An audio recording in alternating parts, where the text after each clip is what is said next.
Assalamu alaikum students, welcome to third lecture.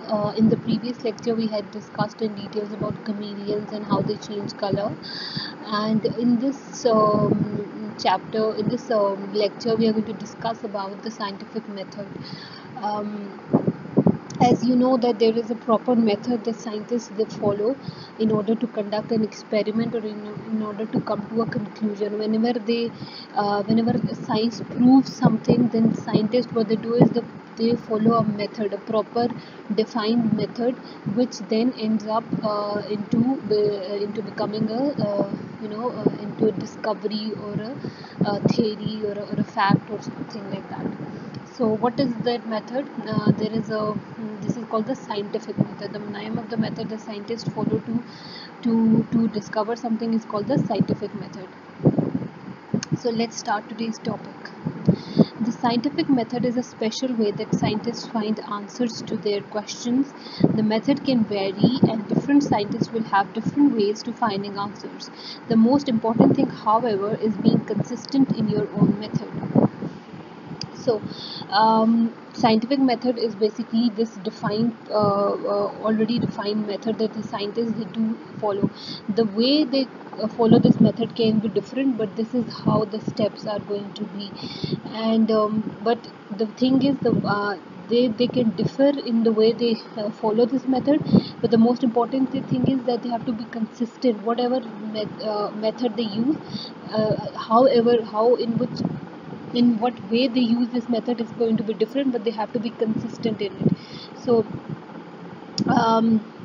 okay, so why do they follow scientific method? Because to find their answers to their questions. Because as I've already told you that this universe is so huge, so big, earth is so big, universe is so big, so huge, that science is discovering things on daily basis. Scientists are working on this earth and trying to discover things that are present on earth on daily basis. Research is going on different fields, that how this universe is actually working. So there are a lot of questions, when you look around, when you step out of your home, you're just going to see that how are things functioning, how is this earth rotating, how does this day and night they form, they come and go, and how do all this universe works. So there are questions, there are so many questions in people's minds. So this is the job of a scientist, to find answer to these kind of questions. So now science is progressing so much, it has developed so much that it has answered so many questions of ours. So let's see what is the method that scientists follow. Question and purpose. So first of all, they have a question in mind, and whenever, if you for example, if you see something new, if you find something new, or if you get something new, if you buy a new toy, or if you get something that, if for example your parents buy you a new toy, so first of all you're going to question your parents that, oh, how does this toy work? I mean, how am I going to use it? If you are going to buy an automatic car, a toy car, then you're going to then you're going to search for it, then you're going to look that, oh my god, how this is going to function. So you're going to question things. So similarly, when scientists they find something, they question, okay, this I have found, so now how does this thing work? What is the science, what is the logic behind it, what is the purpose of it? I mean, if it is present on earth, then what is the purpose of it? Because when people there were earlier people were not aware of all these things and all these discoveries. So some of the scientists like Einstein, Newton, these huge scientists, they started questioning things, that okay, now how is it possible that everything is, it remains on the earth's surface, it doesn't fall, or it doesn't lingers around. How is it that, so scientists they asked questions, they were curious about things, they were asking about the purpose, that okay, what is the purpose of this thing? Then they and this led to so many discoveries. For example, earlier there were no cars, there was no means of transport. Now as we are progressing, as scientists are discovering more and more things, so they are creating, developing more and more things, because they say, okay, this is how it is functioning, or the how is it possible that, the whether the how many planets are there in the universe, and how is that universe functioning, and scientists are still trying to figure out if there is earth, if there is life on any other planet, and how many galaxies are there. So there have been so many discoveries. So first of all, what the first step is? Question. You need to ask questions about it. So the scientific method starts when you ask how, what, when, who, which, why, or where about something that you have observed in the world. So when you're going to look at the universe, I'm sure that all of you must have questions about the universe. Okay, at some point of your life you must have asked your parents, okay, how is it possible, how are we born, why are we born, what is the purpose of this life, or how is this universe functioning, how is it possible that aeroplane is flying in the air and it doesn't fall from air, how it stays up there, how a car moves, or how come it doesn't come in night, and how come sun goes away in night, at night, and all these questions. So you see how, who, which, why is it happening? So they ask questions. The scientific method seeks to answer these questions by measuring or observing. So when they are, first of all, they ask question about something, then they start observing the thing. Like, for example, I gave you the example of car. You bring a car, you bring a toy car, you open the box, you look, you first of all, you want to say, okay, how is it going to function? Then you want to say, okay, now just let me observe it, there must be something here that can tell me that, how is it going to work. So you're going to observe it, you're going to look at it from all points of view, you're going to look at it from what point, you're going to measure it, you're going to observe it thoroughly, that okay, this is how it's happening, or this seems like this. So you're going to observe it from all the points of view. Then the second method is research. A clever scientist will not answer their questions from scratch. They will use the library and the internet to conduct research and find the best ways to do things, and to make sure they do not repeat mistakes done by others before them. So because this earth is so huge, Allah has made this earth so big, this universe so huge, that I've already told you that discoveries are going. Scientists are researching things on a daily basis. It's not that if science has proven something, that it's the ultimate end of it. It's not. It's not like that. Every day science is evolving. They're discovering new things. They're even making changes to the theories that were predicted by scientists in the previous times. Things are evolving every day, so scientists, they have to conduct research, and they have to consult the if somebody has told that, okay, this is how the universe is functioning. So now this is not the end of the world, or this is not that, okay, this scientist has already told us that, okay, this is how the universe is functioning. No, but then there are other questions as well. So science, this is science keeps on evolving, science keeps on questioning, science keeps on discovering. So that's why research is important. So whenever something new is researched, because things are interlinked in this universe, nothing is absolute, so the things are interlinked. So whatever what happens is that when a scientist conducts research, it is not he is not going to say that, okay, this part of it has already been discovered, now I'm going to just look at this part of it.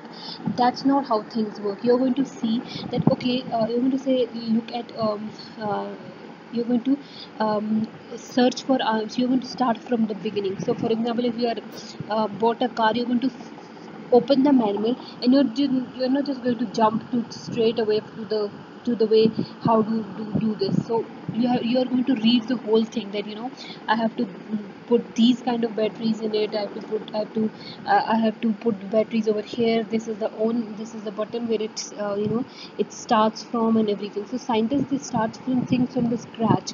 They search about they research about it, they read and they learn about what the previously has been discovered, they read about it, and then they add more knowledge to it, and then they add their observation, their thinking to it. And best scientists, they do that. Okay, and because so that they do not repeat mistake, because we are human beings and we make mistakes. So whatever human beings they have discovered, they have done it by making mistakes, and ultimately they have reached to a point, and they have reached to a discovery. So once that mistakes have already happened, the people have already made those mistakes. After that, what happens is that, then you don't then you're not going to repeat the mistakes, then you're going to learn from their mistakes. Then you're going to see that, oh, okay, now this person has already researched about this person has already conducted this research about it. Now what I need to do is, I need to just read about it. I need to read about his mistakes, and I'm not going to do it. I'm going to start off from where he left, and I'm going to make sure that I don't perform those mistakes. That's why it is easier as well. When you're going to research, when you're going to learn about something, things become much more easier. Otherwise it gets more complicated. Okay, so this is very important. Research is important because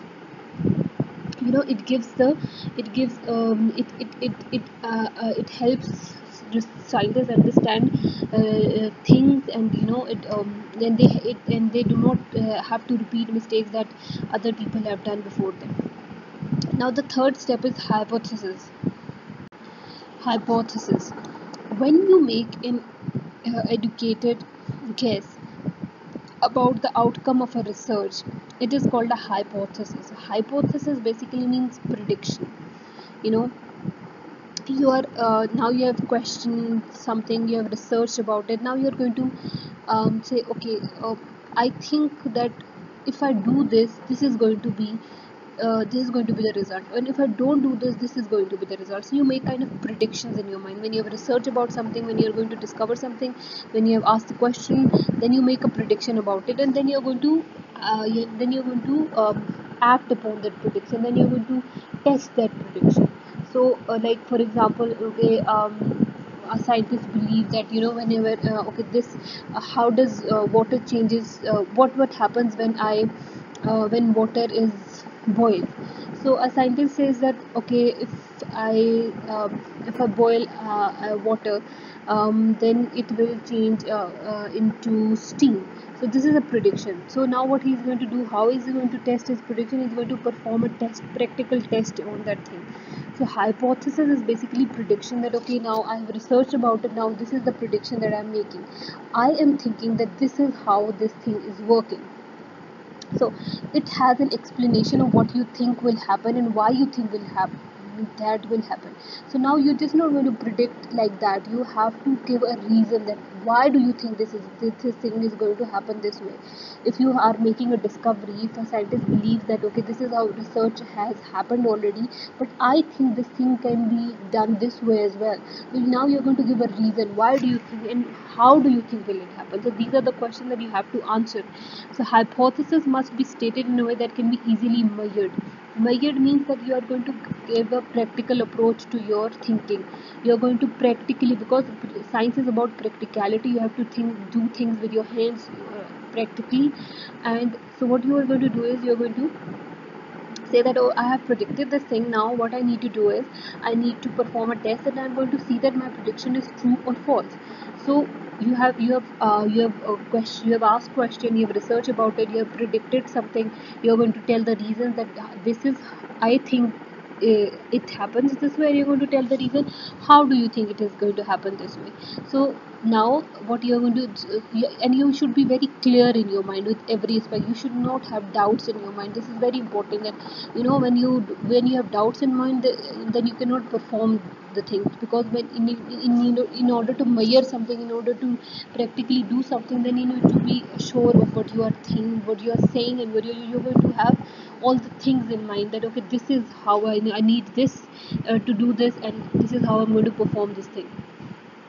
It must be clear, because it will help you find an answer to your original question. So if you are confused about it, if you're not going to show if you're not sure about it, then the question that you initially asked will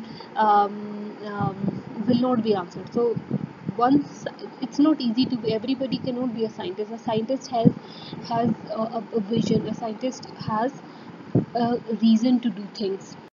So the next step in the scientific method is experiment and observation. So once you have made an hypothesis or made a prediction about about something that you have done research on, or scientists have done the research on, then they conduct those experiments on the basis of their hypothesis, and they observe the outcome of their hypothesis, and it can be true and false depending on different conditions.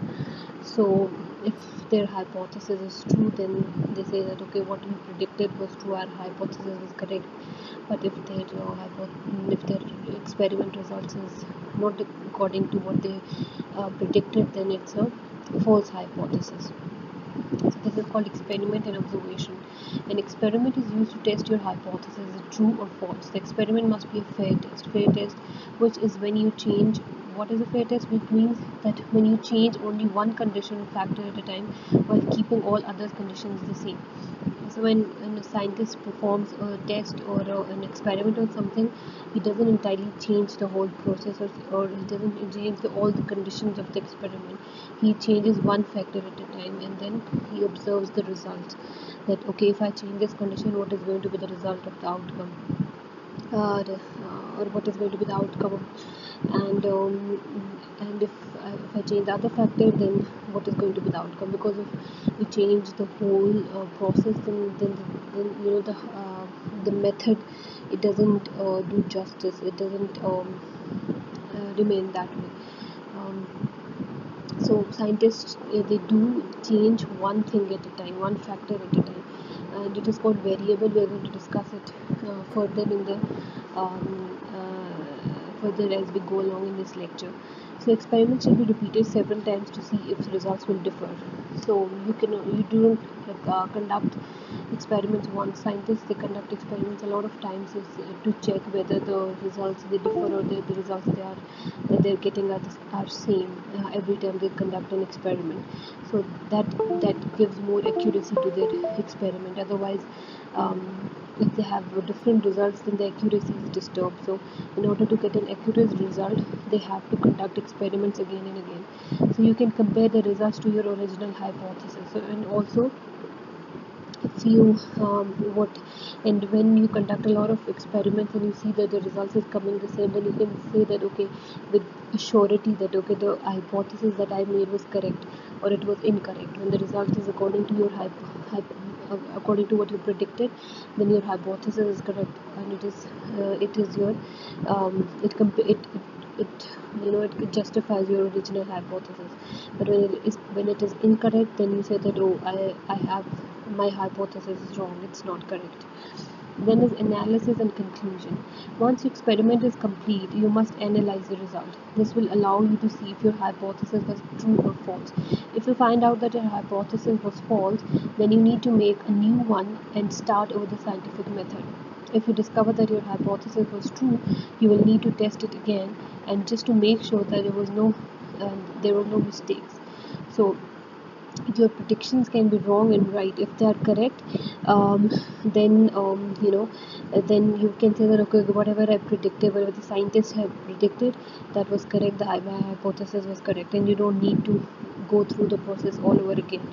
And if you discover that your hypothesis was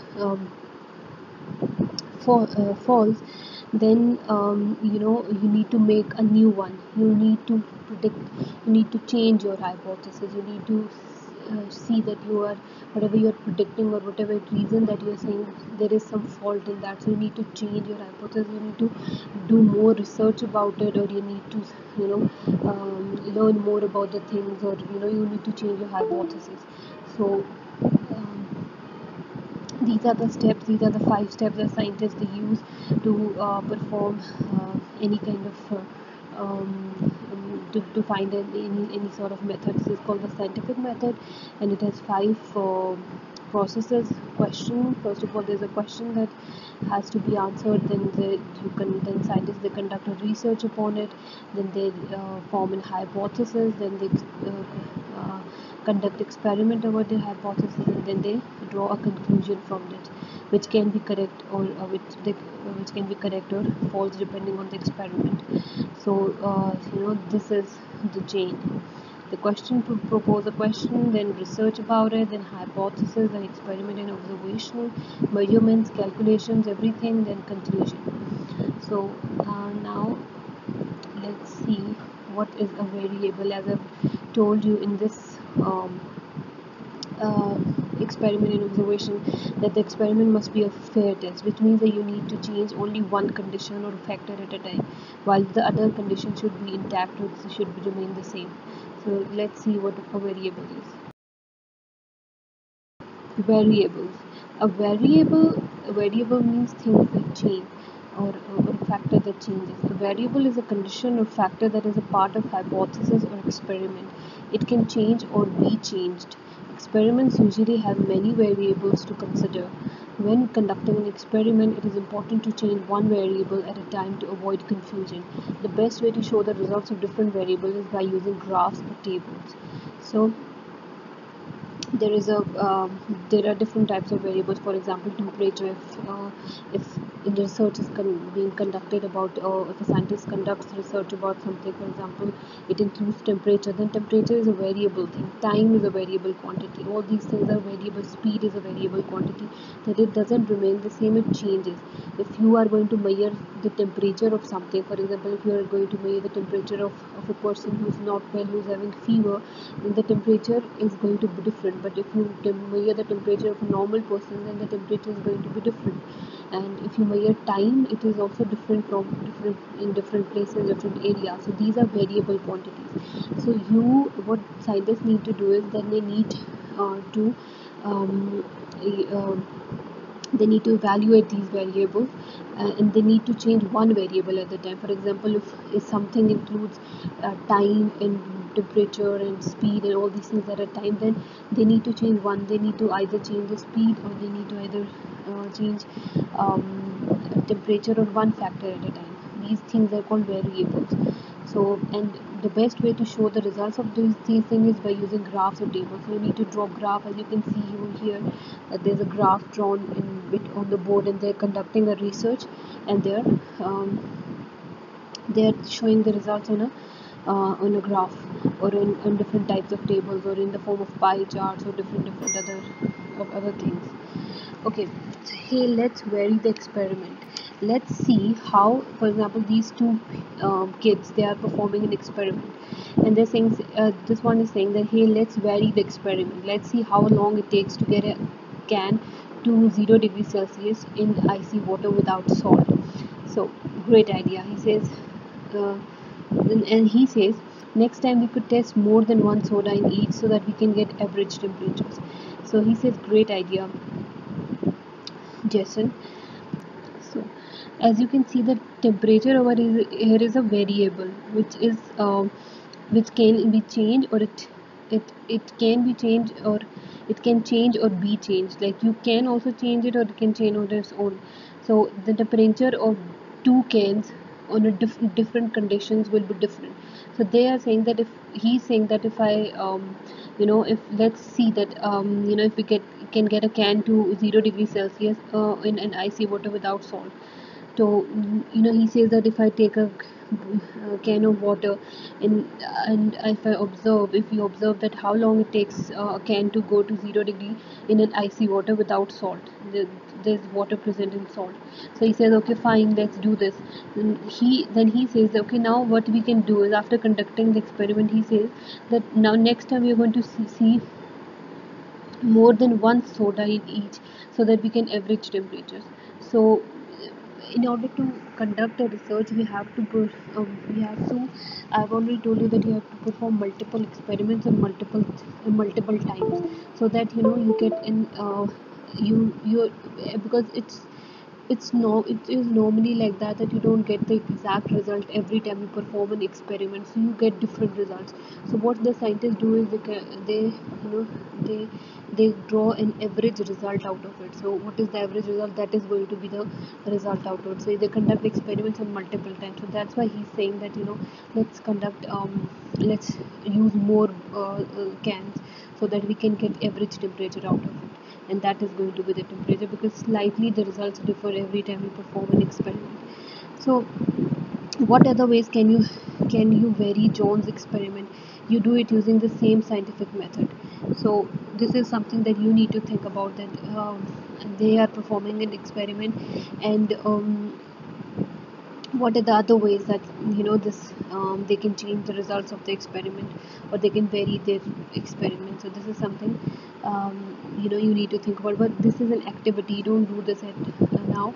We're going to perform this activity when we come to school, and then we're going to see that how things practically, we're going to apply this, and we're going to perform an experiment. We're going to practically see how do results change, how do variables change, and all these things, and how these steps we are going to see practically in school, but you can do this at your homes as well. So in today's lecture we have learned about the scientific method, and what are the steps of the scientific method, and you need to revise all this at your home. And I'm going to see you in the next lecture, so take care. Allah Hafiz.